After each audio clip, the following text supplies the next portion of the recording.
ભગવતે વાસુદેવાય. નમસ્કાર ભક્તજનો, MJ સાત્વિક ચેનલમાં આપનું સ્વાગત છે. સત્યનારાયણ ભગવાન કોણ છે? તેની કથાનું મહત્વ શું છે?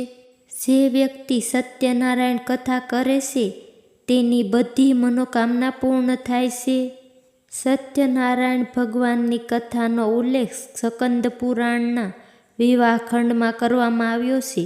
એવું માનવામાં આવે છે કે જે વ્યક્તિ આ કથા કરે છે તેની બધી મનોકામના પૂર્ણ થાય છે. આ સાથે આ કથા અનેક રીતે તેની ઉપયોગિતા સાબિત થઈ છે.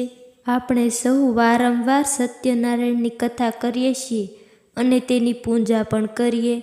સત્યનારાયણ એ ભગવાન વિષ્ણુ છે, જે ઈશ્વર, સ્વતંત્ર, વિદ્યમાન, અવિકારી બ્રહ્મ સ્વરૂપ છે. સર્વને પવિત્ર કરનાર છે. જગતને ઉન્નત કરી ને જ વિસ્તાર કરે છે. તે વિષ્ણુ ભગવાન તરીકે ઓળખાય છે. વિષ્ણુ ભગવાન એ સૃષ્ટિનું પાલન કરનાર છે. વળી તે સમુદ્રમાં સ્થિર નાભીમાંથી ઉત્પન્ન થનાર તેના સ્વરૂપને નારાયણ કહે છે.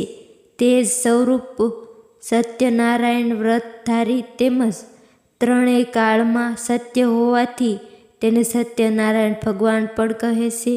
પાણીમાં તે નર નારના પરમેશ્વરનો સંબંધવાળો અથવા નર પરમેશ્વરના સંતાન કહેવાય. પાણી તે પરમેશ્વરનું પ્રથમ નિવાસસ્થાન છે. તેથી જ તે પુરુષોત્તમ પરમેશ્વર નારાયણ કહેવાય છે. જે સમુદ્રરૂપ થયેલો છે એ જગતમાં શેષનાગ રૂપી શૈયા પર સૂએ છે. આપની જ્ઞાની પુરુષ આપનું સ્મરણ પૂજન કરે છે. ભગવાન દર પૂર્ણિમાએ સત્યનારાયણની પૂજા ઉપાસના કરવામાં આવે છે. આ દિવસે ભગવાન શ્રી હરિ વિષ્ણુ નારાયણ સ્વરૂપની પૂજા કરવામાં આવે છે. એવું માનવામાં આવે છે કે આ વ્રત રાખવાથી જીવનના તમામ દુઃખ અને ગરીબીની નાશ થાય છે અને જીવનમાં સુખ, શાંતિ અને સમૃદ્ધિ આવે છે. આ કથાને બે મુખ્ય વિષયો છે, જેમાંથી એક છે સંકલ્પને ભૂલી જવો અને બીજો છે ભગવાન સત્યનારાયણ પ્રસાદનું અપમાન. સત્યનારાયણ વ્રત કથામાં જુદા જુદા અધ્યાયમાં નાની નાની વાતો દ્વારા સત્યનારાયણનું પાલન ન કરો તો કેવા પ્રકારની મુશ્કેલીઓ આવે છે તે જાણવામાં આવ્યું છે. સત્યનારાયણ કથાનું મહત્વ. સત્યને જ નારાયણ સ્વરૂપે પૂંજીએ. સત્યનારાયણની ઉપાસના છે તેનો અર્થ એ પણ થાય છે કે જગતમાં હરિનારાયણ જ એકમાત્ર સત્ય છે, બાકી માયા છે. સત્યમાં જ સમગ્ર વિશ્વ સમાયેલું છે. સત્યનો સહારે જ ભગવાન શિવ પૃથ્વીને ધારણ કરે છે.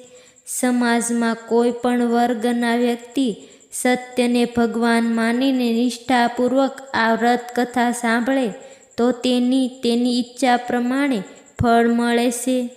પૌરાણિક કથા અનુસાર એક વખત ભગવાન શ્રી હરિવિષ્ણુ ક્ષીરસાગરમાં વિશ્રામ કરી રહ્યા હતા. તે સમયે નારદ ત્યાં આવ્યા. નારદને જોઈ ભગવાન વિષ્ણુએ તેમને પૂછ્યું, હે મહર્ષિ, તમારા આવવાનો હેતુ શું છે? ત્યારે નારદજીએ શ્રી હરિવિષ્ણુને કહ્યું કે પ્રભુ, તમે જ પાલનહાર છો, તમે સર્વજ્ઞાતા છો. મને એવો સરળ અને નાનો ઉપાય જણાવો જેનાથી પૃથ્વીવાસીઓનું કલ્યાણ થઈ શકે. તેમની વાત સાંભળીને ભગવાન વિષ્ણુએ કહ્યું, હે દેવર્ષિ, જે વ્યક્તિ સાંસારિક સુખ ભોગવવા માંગે છે અને મરણોત્તર સ્વર્ગમાં જવા માંગે છે તેણે સત્યનારાયણ પૂજા અવશ્ય કરવી જોઈએ. ભગવાન વિષ્ણુ દેવર્ષિ નારદને સત્યનારાયણ કથા વિશે સંપૂર્ણ માહિતી આપી. ભગવાન વિષ્ણુ દ્વારા કહેવામાં આવેલા વૃત્તાંતનું વર્ણન મુનિએ વેદવ્યાસ દ્વારા સ્કંદ પુરાણમાં કરવામાં આવ્યું હતું. ત્યારબાદ સુખદેવ મુનિ દ્વારા ઋષિઓને આ વ્રત વિશે જણાવવામાં આવ્યું અને સત્યનારાયણ કથાનું વ્રત કરનાર તમામ લોકો, જેમ કે વૃદ્ધ, લાકડા કાપનાર, શ્રીમદ શેઠ, ગોવાળ અને લીલાવતી કલાવતી, સત્યનારાયણ કથાનો ભાગ બન્યા.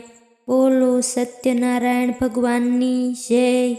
વિડીયો જોવા બદલ ખૂબ ખૂબ આભાર. ધન્યવાદ. આપ સૌ હરિભક્તને મારા જય દ્વારકાધીશ.